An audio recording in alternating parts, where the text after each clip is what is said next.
How does a cow turn grass into milk? It sounds like a trick question because grass is green, dryish, stringy, and mostly useless to humans. Milk is white, liquid, sweet, full of fat, protein, sugar, minerals, and somehow perfect for feeding a calf or filling a bucket. So it feels like the cow must be doing some kind of biological magic. But the surprising answer is that a cow does not really turn grass directly into milk. First, the cow feeds a giant invisible workforce living inside her stomach. Then that workforce helps feed the cow.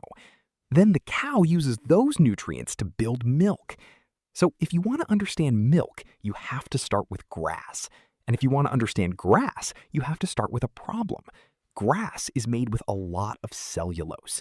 Cellulose is a tough carbohydrate. Plants use it like building material. It helps make stems strong, leaves firm, and pasture able to stand up instead of collapsing into green soup. The problem is that most animals cannot break cellulose apart very well. Humans can chew grass all day, and we will not get much useful energy from it, other than regret. Cows, however, are ruminants, and ruminants solve the grass problem by outsourcing digestion. A cow has 4 stomach compartments: the rumen, reticulum, omasum, and abomasum. People often say cows have 4 stomachs, which is close enough for normal conversation. But technically, they have 1 stomach with 4 compartments. The most important one for grass is the rumen. The rumen is basically a warm fermentation tank. It is wet, low in oxygen, full of partly chewed feed, and packed with microbes: bacteria, protozoa, and fungi. These microbes are the real cellulose specialists. The cow eats grass, swallows it into the rumen, and the microbes get to work breaking down plant fiber. But they do not do this as a favor. They are eating.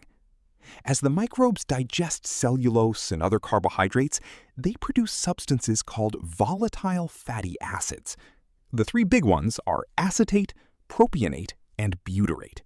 These sound like chemistry class words, but they are incredibly important because they are one of the main ways grass becomes useful energy for the cow. The cow absorbs these volatile fatty acids through the wall of the rumen. Acetate becomes especially important for making milk fat.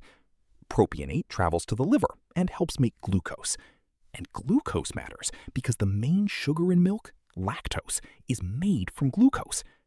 And lactose is not just there to make milk taste slightly sweet. Lactose pulls water into the milk. So, in a very real sense, the amount of lactose a cow makes helps determine how much milk volume she produces. So already, grass has not become milk in one step.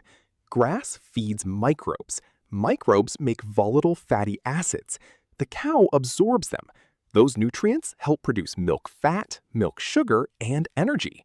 But that is only part of the story, because milk also contains protein, and some of that protein comes from another strange loop. The cow grows microbes and then digests them. Remember, the microbes in the rumen are living organisms. As they feed and multiply, they build their own microbial bodies out of energy and nitrogen. Some of that nitrogen comes from true protein in the feed. Some can even come from non-protein nitrogen, depending on the diet and management. Eventually, many of these microbes pass out of the rumen and travel farther down the digestive system. Then, in the abomasum and small intestine, the cow digests them, which means one of the cow's major protein sources is not grass itself, but the bodies of the microbes that grew while digesting the grass. That is weird, but also brilliant. The cow cannot directly make full use of rough grass alone, so she maintains a microbial farm inside herself. She feeds the microbes fiber, they turn it into energy compounds and microbial protein, and then she harvests the results. Now, if this is so efficient, why does feeding more grass not always mean more milk? Because a dairy cow is not just a barrel with grass going in and milk coming out. She is a living system with limits. The microbes need the right conditions. The rumen needs the right acidity. Too much rapidly fermentable grain can make the rumen too acidic. Too much poor quality fiber can fill the rumen without providing enough energy. Not enough protein can limit microbial growth. Not enough water can reduce intake and milk production. Heat stress can make the cow eat less, redirect blood flow, and produce less milk. So milk yield is not controlled by one magic ingredient. It is controlled by the whole chain.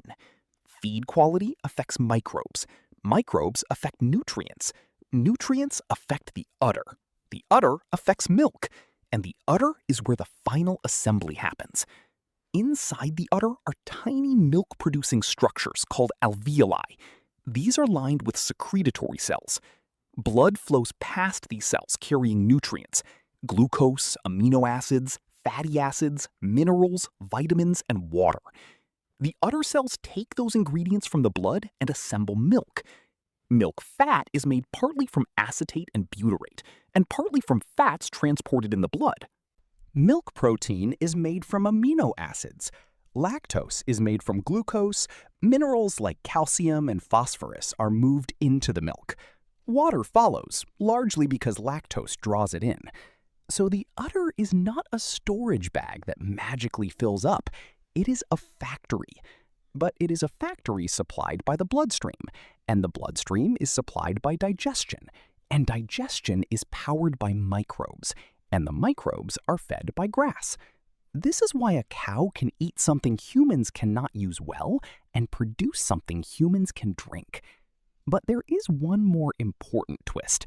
Milk production is also biological priority. A cow produces milk because she has calved. Hormones tell the udder to begin milk synthesis. Regular milk removal, either by a calf or milking, helps maintain production. If milk is not removed, pressure builds up and production slows. So even if digestion is working, the milk-making system still depends on reproduction, hormones, health, and management. So how does a cow turn grass into milk? She does not simply convert green leaves into white liquid. She eats grass, shares it with microbes, absorbs the chemicals they produce, digests some of the microbes themselves, sends nutrients through her blood, and then her udder builds milk one molecule at a time. A cow is not a machine that turns grass into milk. A cow is an ecosystem that turns grass into breakfast.